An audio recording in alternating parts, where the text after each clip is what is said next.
formation des demandeurs d'emploi en fin de droit et donner à Pôle emploi les moyens nécessaires à l'accompagnement personnalisé des demandeurs d'emploi. Il doit supprimer la défiscalisation des heures supplémentaires et le bouclier fiscal, mettre à contribution les stock options au titre de la solidarité et consacrer ces ressources nouvelles au financement des mesures sociales. Doit renoncer dans les fonctions publiques aux suppressions d'emplois prévues pour 2009 et 2010, s'engager à résorber la précarité et tenir ses engagements en matière de négociation salariale. Ce sont des conditions pour des services publics de qualité qui répondent aux besoins de la population. Le patronat doit enfin assumer ses responsabilités et engager des négociations sur les politiques de salaire, sur les politiques industrielles, l'évolution de l'emploi au niveau des branches professionnelles, les rapports donneurs d'ordre sous-traitants pour maintenir et développer l'emploi et résorber la précarité. Il doit permettre un accès facilité pour tous au chômage partiel, l'amélioration de la durée et du niveau de son indemnisation associée à des formations qualifiantes. La répartition et la redistribution des richesses produites dans les entreprises, l'amélioration des salaires et la réduction des inégalités, notamment entre les femmes et les hommes, la reconnaissance des qualifications, l'utilisation des aides publiques au bénéfice de l'emploi. Il doit négocier des mesures favorables à l'emploi des jeunes, permettant leur insertion sociale et professionnelle durable. Il doit respecter et améliorer les droits syndicaux et des institutions représentatives du personnel. Le gouvernement, enfin, doit renoncer à l'extension du travail du dimanche, garantir à l'hôpital public les moyens de ses missions et développer le logement social et encadrer le prix des loyers. L'amélioration du pouvoir d'achat des salariés en faveur de la relance par la consommation, des politiques industrielles et économiques en faveur d'un développement durable et coordonné au niveau européen sont autant de moyens pour répondre immédiatement et structurellement à la crise. Je vous remercie. Place d'Arcy, rue du Docteur Marais, et on redescend par la rue Piron. Et on reviendra ici par la rue Chabot-Charny. Mais suivez le mouvement. Merci.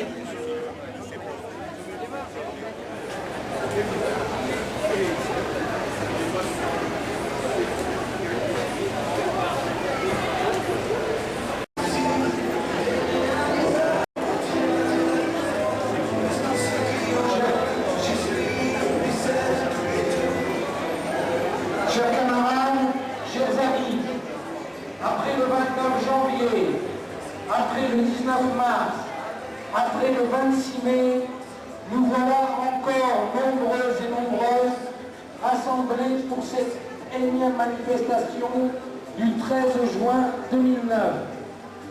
Je vous félicite pour votre courage et votre assiduité. Chers camarades, force est de constater que malgré nos efforts de mobilisation et l'unité des syndicats, la France continue inexorablement de s'enfoncer dans une crise. Licenciement, perte de pouvoir d'achat, précarité, perte de confiance, pauvreté galopante, perte de repères, etc., etc. Telles sont les conséquences dramatiques qui touchent de plus en plus de travailleurs, de retraités, d'étudiants, de fonctionnaires, femmes et hommes, qui se retrouvent dans la même galère. Les camarades, mes amis, ce week-end ont lieu les élections des députés européens. Quelles leçons nous venons tirer du résultat de ce scrutin? Les citoyens ne se sont pas déplacés pour aller voter. Peut-on les en blâmer?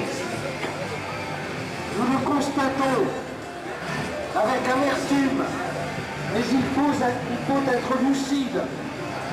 Les travailleurs, les retraités, les étudiants, les fonctionnaires sont écœurés. Nous, organisations syndicales, c'est notre responsabilité de représenter et défendre les travailleurs de ce pays. interroger aussi le service public, les coûts budgétaires dans les organismes sociaux, dans les hôpitaux, dans l'enseignement, la recherche, les universités, les remises en cause d'acquis sociaux fondamentaux, sécurité sociale, retraite à 60 ans, droit syndical, etc., etc. La liste est pourtant longue.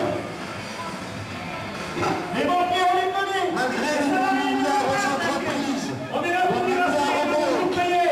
avec le résultat que l'on connaît. Le gouvernement décide de poursuivre les réformes. Repliez les parachutes dorés. Plus de justice. Pour faire soutenir une petite réflexion radicale de qui passe forcément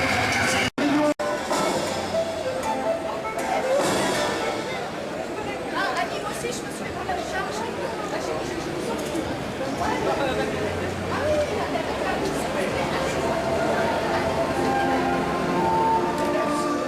Puisque ce qui en veut, je suis celle qui trouve en gueule.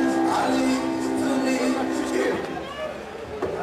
Allons-nous continuer de manifester une fois par mois jusqu'à ce que les travailleurs, laminés et écœurés, ne répondent plus à nos appels et nous laissent seuls entre nous? Le gouvernement va-t-il infléchir sa position? Va-t-il enfin répondre à nos revendications?